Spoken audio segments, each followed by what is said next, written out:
in Pullman. Yeah, there you go. So let's, how long then did you work for Battelle? I worked for Battelle for roughly 5 years. They had been closing down reactors. There was a lot of unemployment, a lot of people job hunting.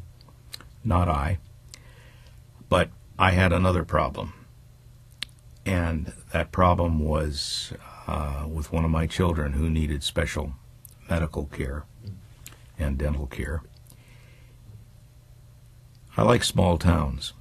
In fact, that was one of the real appeals to coming to Richland. But small towns have, and in those days it was really bad, a lack of certain amenities that the big cities have. Right. And at the time, there were, I think, 2 pediatricians in town. One was incompetent and the other was an alcoholic. And here was a child that really needed a lot of, and I could see us making lots of trips to Children's Hospital in Seattle. It was very wearing for my wife, by the way. And also, Battelle's medical plan at the time had a $25,000 lifetime limit, which they probably would have extended. But we already had quite a bit into that. So there was a position that came up in Portland, working in industry, and I jumped on that. I couldn't wait to get back here. And at what point did you come back then to Tri-Cities? We came back 6 years later.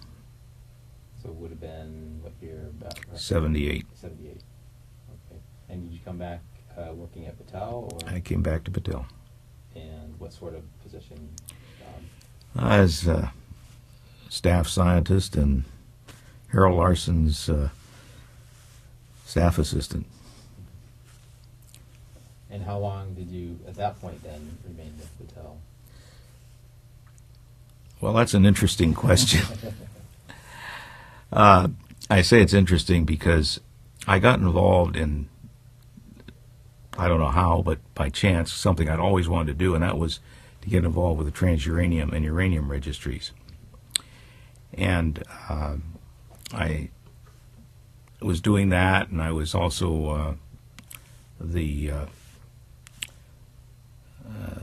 program I had was the environmental dose overview for the site. And Battelle had another organization change.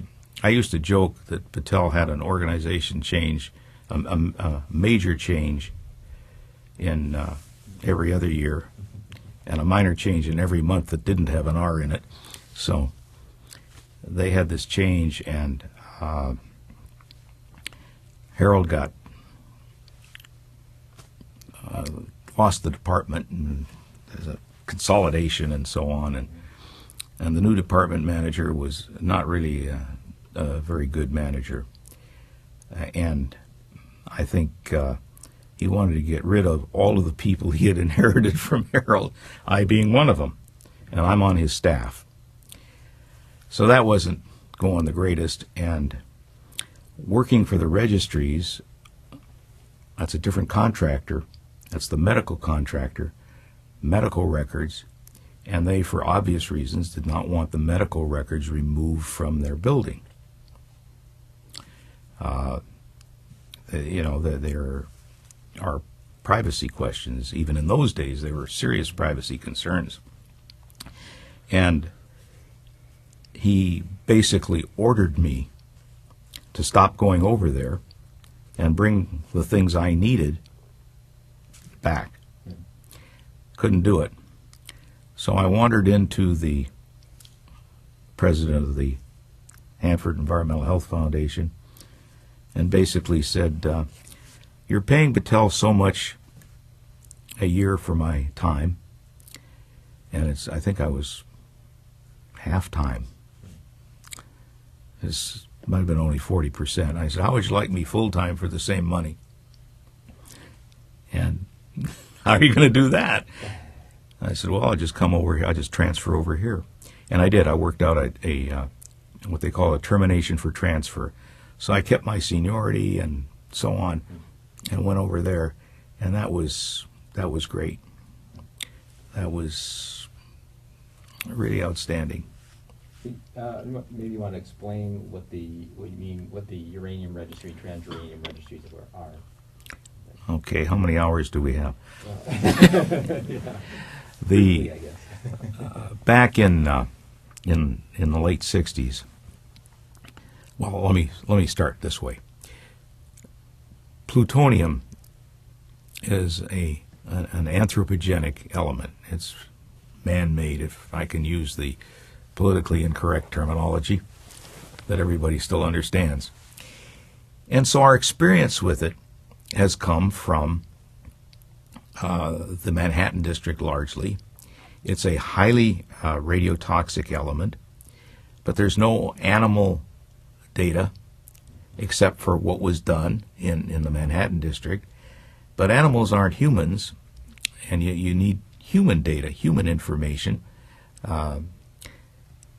And what's going to happen to these workers? So they created in, I think it was 1968, the National Plutonium Registry to study plutonium in people. And this was not the usual epidemiologic type study. It was a post-mortem study where people in advance of death volunteered to permit an autopsy or in some cases, a whole body donation. And those tissues would be analyzed then for plutonium so that we could determine where it went in the body, where it deposited, how long it stayed there maybe, if you got enough data, whether there were any biological effects that you could attribute to it. In other words, we did what are called biokinetics, how it moved through the body, and the dosimetry, etc. Well, that was fascinating to me. And I had always wanted to work in that. Well, in the fullness of time, the plutonium registry expanded to other heavy elements, including americium. And then a separate parallel uranium registry was created. It's interesting to note that although humans have known about uranium for 200 years, until the Kosovo War, there was interest, there were studies, but there wasn't the concern because uranium, although it's radioactive, natural uranium and depleted uranium are a greater hazard from their chemical toxicity than from their radiotoxicity. So there are these two parallel registries. And ultimately, they combined into one, and I guess does that answer Yeah. That'd be good for you to explain it for okay. people who might want to watch this. Yeah. So you got involved in that, and at some point you also started teaching at WSU Tri-Cities. Is that right? I taught my first class on this campus in 1970. And how did that happen? How did you get involved teaching here? When I came up here, I had been teaching at a community college at night. I had set up a program in radiation technology and had taught in that community college in California. I like to teach. In fact, I dare say that my happiest hours have been spent in the classroom, providing I have a tall enough lectern so I can duck down when they throw things. But in all seriousness, that is really what I like to do. So I came here, and right off the bat, they had a radiation technology program at the local community college, and I taught in that for a year. And then this was the predecessor to WSU Tri-Cities, was the Joint Center for Graduate Study.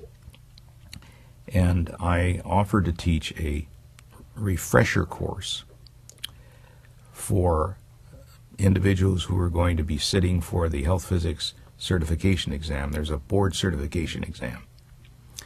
And sure, why not? That was my first course. The old Joint Center at that time had 3 university sponsors, Oregon State, Washington State, and University of Washington, and that was done through the University of Washington. And then later I was asked to be a member of the Radiological Sciences faculty of the University of Washington, something I did part-time at night. A lot of us did. There were more than 100 adjuncts, or we were, U of W called them affiliates. But it's the same difference, and so I did that for many years. There have been a lot of machinations and organization changes, and the perception of people who are affected is far different than the perception of those who make the changes, as you've probably already, all of you have found out, I'm sure, in life. Ultimately, the branch campus was created. By that time, I had not only an affiliate professorship at U of W, but I also had an adjunct appointment in environmental sciences here. And without going into too much detail, we converted the USTUR, the registry's contract, into a grant and brought it to WSU. This was in '92. The official day was Valentine's Day '92, which was a Sunday. But we brought over $3.76 million on a 3-year grant, and the registries had been subject to a lot of criticism from activist groups, statements like, and I want to make a point here, so bear with me. These activist groups made all kinds of accusations like body snatchers, etc.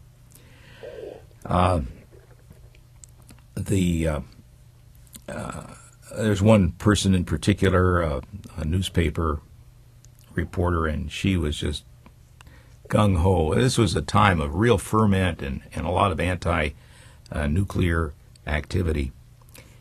Anyway, we moved them over, and I don't think we've been over here more than 2 or 3 weeks. I had an office in the other building and secretary, and one day the phone rings, and it's some guy from, I think it was a Seattle PI, but he was from a newspaper in Seattle. This was not extraordinary for me. I have had a lot of dealings with the press. But anyway, he said something about he wanted to know about the registries and about our body snatching. And I said, body snatching? I said, oh, the university wouldn't permit that. And he said, university? What university? I said, Washington State University. The registries are a part of WSU. And his words were, oh, well, I guess there's no story then. And he hung up. I never even got the guy's name. So I point this out. You know, you can't always see at face value things in the newspaper or what have you and realize that you're getting the full story, because one minute we were body snatchers, the next minute, oh, there's no story. So how long then were you connected with running the transuranium registry? Retired in 1999. And so during your time at Hanford, the transuranium registry, and so forth, what was sort of the most rewarding aspect of the work you were doing, and what was maybe some of the more challenging aspects of what you were doing? Well, this may not be the answer you're seeking, but if you ask me what the most rewarding aspect of my career was, and I've often said that I would not swap careers with anybody else. I think I just had a lot of frustrations, a lot of difficulties, but they're over here, and they're far outweighed by the pleasures. And my greatest was with the students and with teaching. I look back, a lot of my former students wandering around, and I look back on them and the successes that many of them had. I presume you get the same kinds of feelings, Bob, when you see what they do. And I think, who are my all-time best students? Well, there's one that maybe yes, maybe no, was the all-time best. How do you rate the best? But she was certainly one of the top three. And she's now the chairman of the nuclear engineering program at Oregon State. Another one is one of the, I think, assistant directors or whatever at Battelle, and he's done incredibly well. The third one was a lady that I had known when we were in Portland. When we were in Portland, I had an association with Reed College. I don't know if you've ever heard of it. Okay. In any event, she was a big, tall gal, and I'm not very tall, as you know, and she must have weighed at least 220 pounds. Very large woman. And I remember telling her one day, Ellen, you are arguably my best student, but unarguably my most obnoxious. She was from New Jersey, and you can figure I loved her. I might break up when I do this, tell you this, but I really did love her. And I'd see her at scientific meetings, and she'd run up to me, put her arms around, and it was great. She came here and got a job on site. She's a good teacher. She's a great teacher. I remember she's teaching at a community college somewhere in the east in New Jersey, and that dried up, and she got a job out here. And here she was, an absolutely brilliant lady. She wasn't all that difficult. You just had to understand her. But she was just wonderful in her technical knowledge and in her drive to get things done, and just wonderful. But she had one thing that was a problem. She got stuck in training because she was a woman. And that's what you did in those days with women and minorities. It's like they were stuck, showcased. She wanted to get out and get her hands dirty. No way. So she started looking for another job, and she finally found one at University of Arizona. And it was great. She was the radiation safety officer. She also had a faculty appointment, and she and I were actually very close. And we had worked. We were planning to give a 1-week special short course, and we had worked out the outline. And we're going to do this at the next summer at the health physics meeting. In early December, I got a phone call from somebody I didn't know, who was her department head, who said that she had died. She had valley fever, compromised immune system, 41 years old.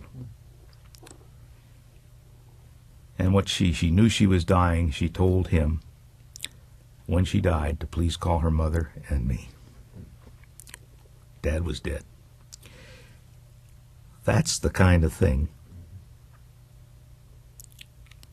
that, and in other ways, you touch lives. And hopefully you touch them in a beneficial way. I did a lot of other things in my career that I had great fun with. The teaching, the registries, that was terrific. I think those were the most productive years of my career. Earlier on, I was involved with radiological measurements, calibrations, and so on, and trying to make our measurements better, dose-wise. But I did a whole bunch of things, and the only, even the years I spent in industry at the utility, and boy, did they have a different philosophy. You learn a lot, and I feel as if I've made a contribution. I've certainly been satisfied. One thing I want to ask you about Yeah. is your involvement with the Glenn Seaborg Papers project. How did that come about, and how did you get involved in it, and that sort of thing? I grew up in Los Angeles, and I remember taking high school chemistry and learning about the heavy elements, and I was just fascinated by these. So in the back of my mind, that was always there. Many, many years later, I became the president of the Health Physics Society. One of my colleagues, good friends at the University of Utah, actually said something about, we ought to invite Glenn Seaborg to talk about plutonium. He was a plutonium chemist, this guy. Well, I also had another good friend who had worked with Glenn at the Met Lab. And he said, well, I can just call Glenn, and that impressed me quite a bit because Glenn Seaborg, of course, a Nobel Prize winner, former Chancellor of the University of California, and worked with 10 presidents. Just a towering figure. Well, doggone if I didn't talk to Glenn and invite him down, and he agreed. So we had, I had seen, he had written, he was a diarist, and he had written these diaries for the World War II that were published as internal documents from the Lawrence Berkeley Lab. And I thought, geez, these are terrific. This will make a great book, and edit it and so on, and identify people. But anyway, he came down to the health physics meeting. I had one night free, and I set up a reception for him, just a private reception. And by the way, the guest book from that reception, I think I've donated to the archives here. And Glenn was the most humble person. He was great. And I asked him about doing that book. He said, what a wonderful idea. Why don't you do it? So we did. I enlisted the aid of a real historian. That was Jerry Goff. Jerry enlisted the aid of one of his graduate students. That was Gary Benefeld. And we edited and annotated with over 700 biographical sketches. Identified just about everybody in the section C1, I think it was, the one that did the plutonium work.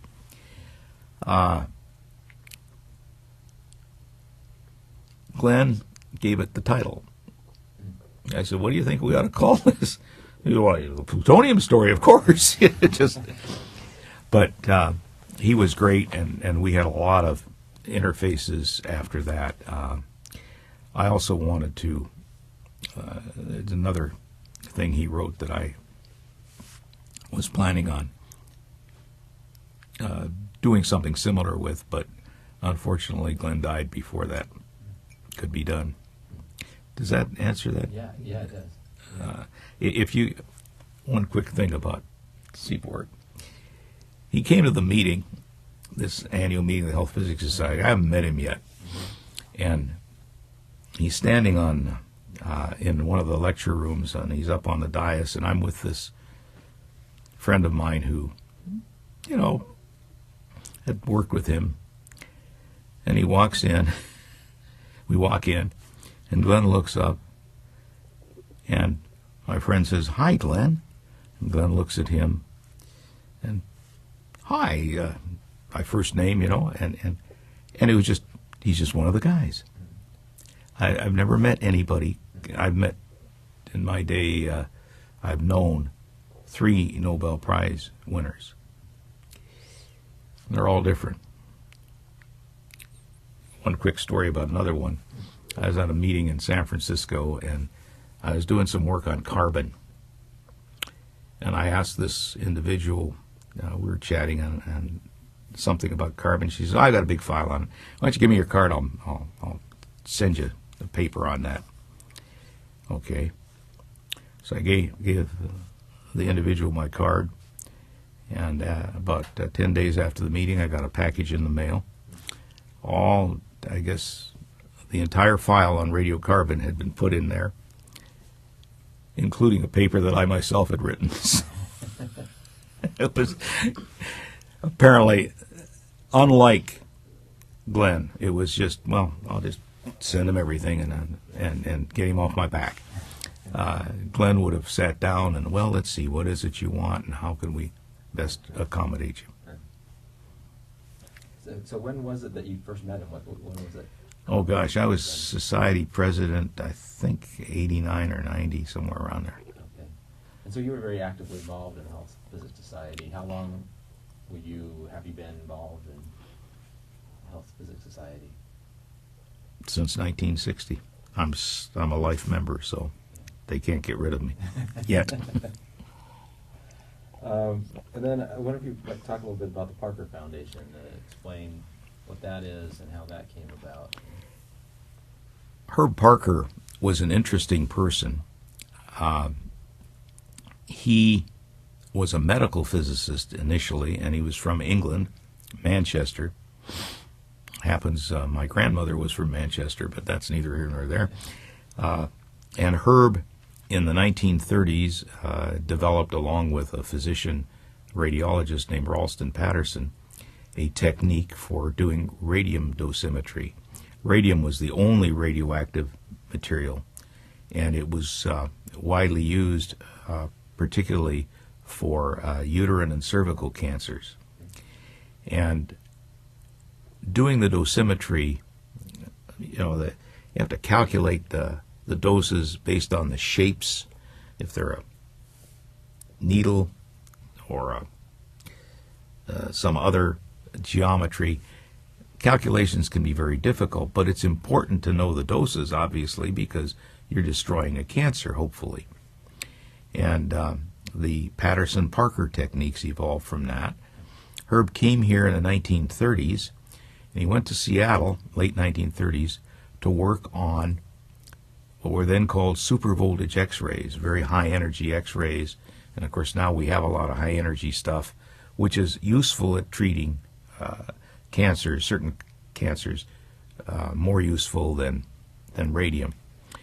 And he went to work for the Manhattan District, first at Oak Ridge, and was basically handpicked to come here because of his abilities. Herb was an interesting person. He did not suffer fools gladly. In fact, he did not suffer fools at all. He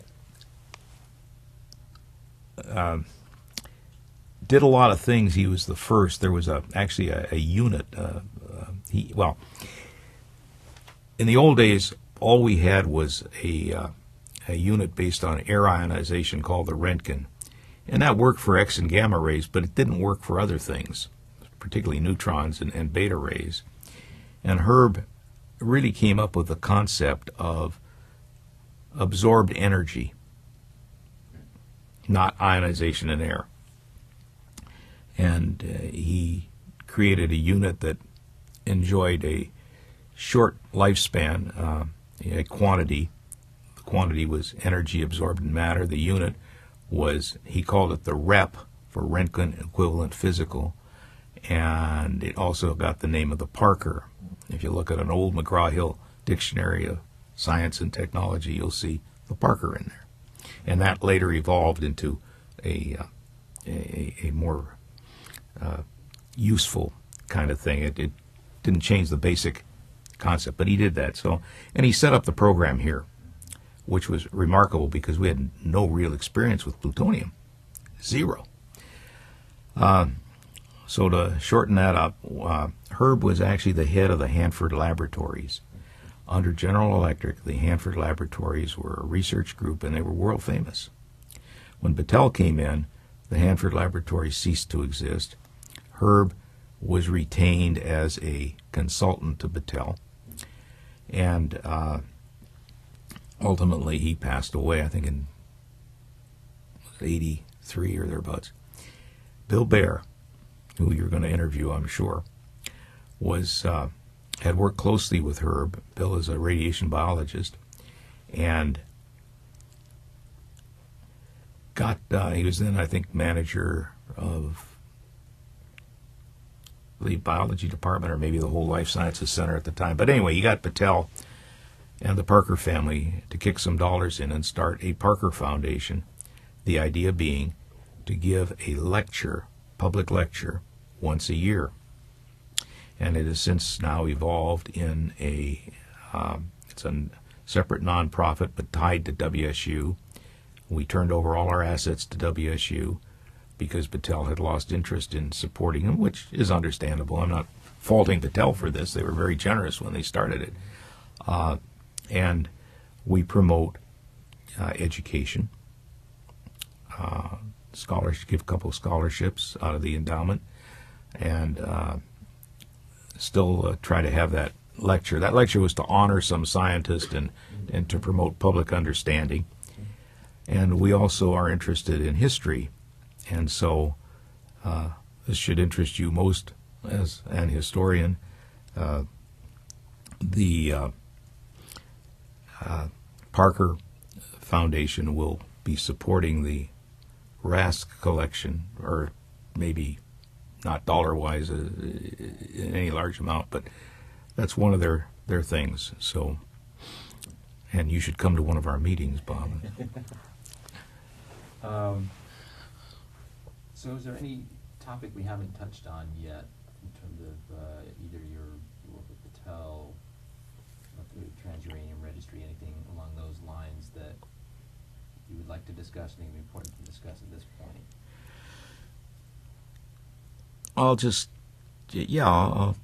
I'd like to comment on a couple of things. One of the reasons I wanted to come to Battelle, or it wasn't Battelle then, I wanted to come to Hanford, was in doing research for my thesis. I kept running across these reports, and they're very practical, down to earth, and they're just the kind of thing I like to do. But Hanford wasn't really well known. In fact, one of my profs said, you're going to go out and get a job one day. He said, you ought to go to Los Alamos or some other place. I never mentioned Hanford, which was not extraordinary because I had hardly heard of it myself. When I went to work for Livermore, we had a lot of plutonium there, and Hanford, of course, was the plutonium production place. And you naturally pick up things. And they ran this wonderful life sciences symposium, and that's when we came up, and that's when I had my first experience. And the guys from Hanford were just kind of people that down to earth, that very nice, that you could talk to, and I actually applied for a job. It was like 1966, and I didn't know the ins and outs, but the guy I talked to had just been demoted, so it didn't work out too well. But then a year or so later, that's when Harold Larson came up. But I really the work that was done here was so different. In a sense, the way it was done, it was more practically oriented. Another thing that intrigued me about this place was they not only did things differently, but in a lot of ways they were playing catch-up. In fact, maybe you should turn this off, but I'll say it anyway. After I'd been up here for a while, I found that a lot of the workers were suffering from a terrible disease known as the Hanford syndrome, which was characterized by 3 symptoms. The first one was there will always be a government to take care of us. The second one was if it hadn't been discovered here at Hanford, it wasn't worth discovering. And that applied to all levels of things. And the third one was all change is bad. And as I'm going to give you an example. It's kind of a fun example. I got a call one day when I had been here a few years and was managing the external dose group. And we bought all these portable instruments from a young engineer who had been asked to obtain what were called cart poppies. These were not portable instruments, so I didn't have any. They were portable in a sense. They were a huge instrument in a cart. The poppy referred to the fact that they would make popping noises when they measured alpha particles. And this was, I think, about 1968 or thereabouts. And he called me up and he said, "Do you have the most current plans for the cart poppies? Because we're going to order some, and the vendor wants the plans, obviously." And I said, "Oh yeah." He said, "Oh good. The latest ones I can find are like 1956 or thereabouts. Maybe it was earlier than that. I don't remember the exact year." And I said, "Well, you got them." And he was astounded. The arguments were that just unbelievable. But basically it was, they worked, we won't change them. He finally ended up ordering 30 of them for $30,000 plus a copy, $1 million. I could have purchased for him on the open market commercially a transistorized unit that did everything the cart poppy did better and did a heck of a lot more also for about $300 a copy. But the mentality of a lot of the old timers was such that that was the way it was. So was that one of the challenges that you found then? That was a big challenge for me, because here I was tasked with upgrading the instrument pool. And how do you get people to change? We've always done it this way, little things. This instrument's been proven. But we did it. We did it. And that led, after I left that job and others took it over, they built on that, and now everything is commercial, and and not that commercial is better than what you do yourself, particularly if you have a special need, but saved the government a lot of money, saved the taxpayers a lot of money. And so that mindset has been pretty much gone. But it was really, really strong here. And I remember just one thing that I had in mind. I wanted to change the neutron monitoring instruments. Neutron monitors in those days were big, heavy things. And what was used at Hanford was a device that required two separate measurements. You carried, had a handle with a big thing of polyethylene and another instrument package, and you had to take two measurements, and it wasn't very good, and it wasn't very accurate. The Swedes had developed an instrument we called a REM meter, because it actually measured the REM, or biological dose rate. And the Navy was using them. And that's what I wanted to replace these with. I got more static from my own staff. The guys won't use them, this, that, and the other thing. This was proven, we did it here, and it's wonderful, and so on and so forth. And But we put them in, and now they only need one measurement. And granted, it was big and heavy, but people loved them because turn it on, you got a measurement. You didn't have to interpret anything. So there was a lot of resistance to change. And over the years, I've thought of that. One has to be very careful. You can't come in, as some people have, well, this is the way we did it at where I used to work. Well, that doesn't wash. You have to really demonstrate it. Actually, I think what I did was I bought 2 of these Navy-type instruments, sent them out to the 100 areas. Try these out, guys, and see if they work. And they loved them. That's a great example, yeah.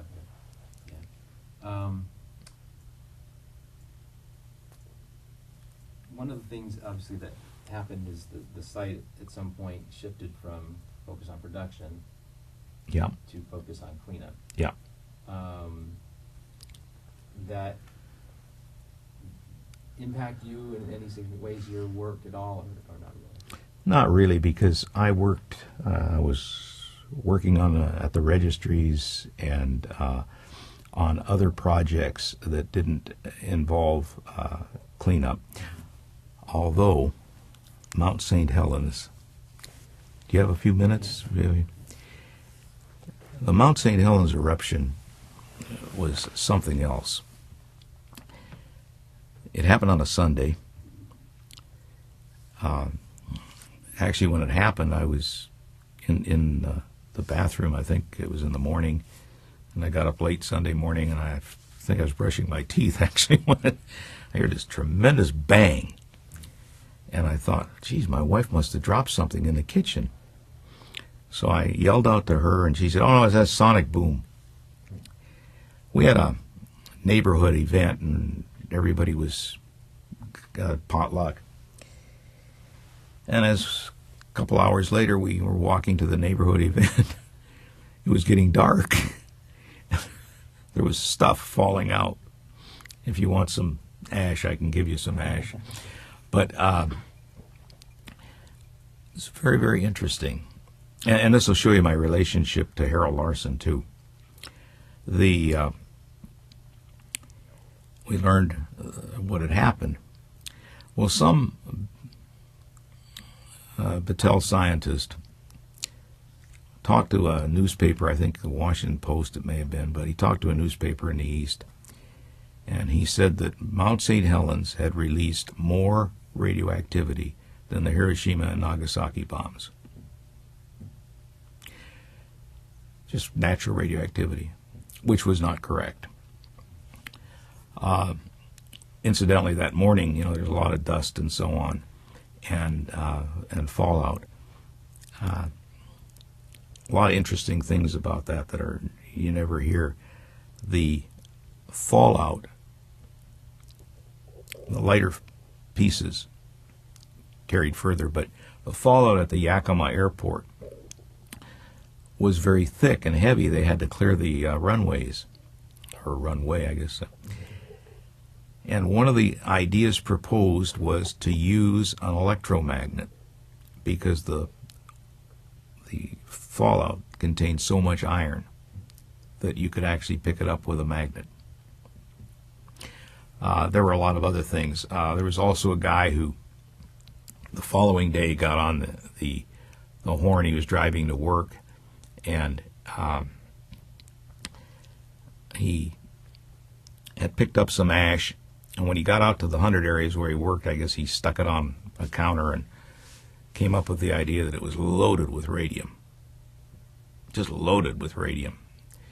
He didn't measure the radium directly. He measured the daughter products and back calculated, and that doesn't give you the right answer.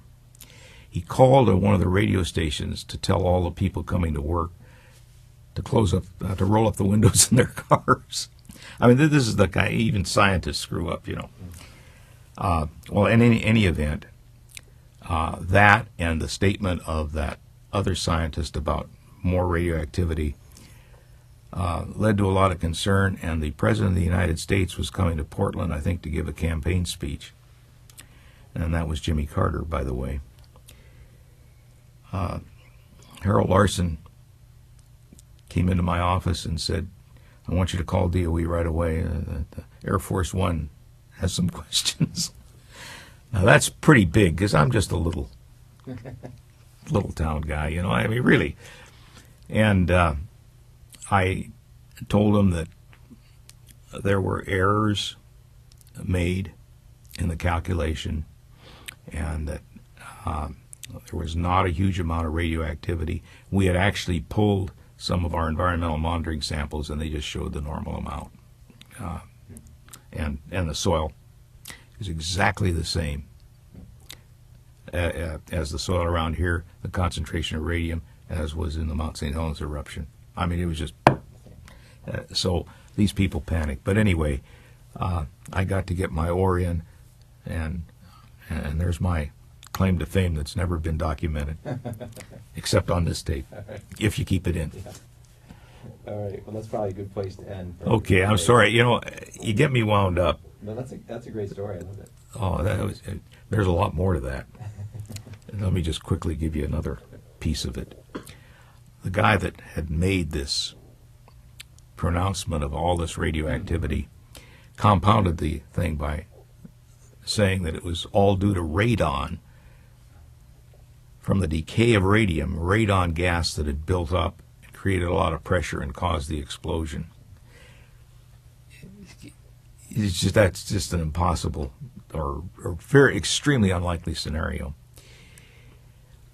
We had given him our monitoring data and other things, and he wrote a paper for Science with about 40 authors and did not include any of us using all of our data. Scientists are sometimes not the most ethical and honorable people in the world either, much as I love them. But, you know, think of lawyers. Occasionally the barrel has a good apple in it. But anyway, we had to do something, and you're going to interview Joe Soldat. Yeah. Joe and I and Dale Denham. I think you're going to interview Dale also, and one other person. Anyway, we wrote a little note for Science calculating out the doses, which defused what they had done, so you wouldn't misinterpret what they had done. Get me off on ethics in science sometime, and it's just all right. I've taken all of your time. Are you guys going back to Pullman, or are you going up to Ellensburg tomorrow? Ellensburg tomorrow, yeah. They're going with you. Yeah, we're all going up to Ellensburg. Then they get to head back to Pullman. Well, they're stopping in Yakima. Maybe. Well, if we could leave early enough, we'll stop and shoot some hops. Stop at where? Stop in the Yakima Valley and shoot some hops. What shoots and hops? Film some hops. Oh, shoot some hops. I thought it was a restaurant or something. We have several projects going at all time. Thanks, Ron. Well,